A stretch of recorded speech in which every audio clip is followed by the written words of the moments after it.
On Your Side, now at 6 o'clock. The CDC says every 40 seconds in the U.S., someone suffers a stroke. That's about 4 people just since the start of this newscast.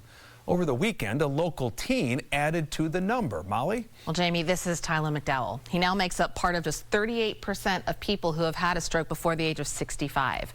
Our Lileana Pearson spoke to a Cabbaras County father helping his 16-year-old son recover after a blood clot cut off blood flow to his brain. On Friday night, this was Tylin McDowell playing football against the Maiden Blue Devils. The Devils ultimately won that night against Mount Pleasant 13-46.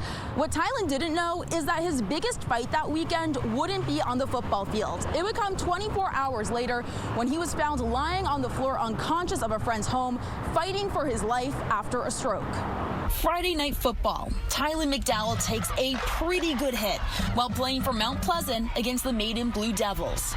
And he's just been active from a very young age. Tylin's team lost, so he wasn't thrilled. But his dad, Tim, says he otherwise seemed himself. He's always happy. Happy, kind, generous. About 24 hours later, Tim says that something was obviously wrong with Tylin. The 16-year-old was found unconscious on the floor of his girlfriend's home. I mean, the first thing you think of is, well, he must have been dehydrated from the football game the night before. Tylin was rushed to Atrium Northeast, where doctors discovered something much more serious than dehydration. Blood flow to Tylin's brain was being blocked. So young and having a stroke is very scary. Tylin had emergency surgery to remove the clot before being flown to Levine Children's Hospital, where he's now recovering.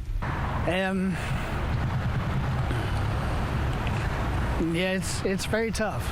Tylin could be considered lucky to be alive. Strokes are the #1 killer in America, according to the CDC. Tim says it's not luck.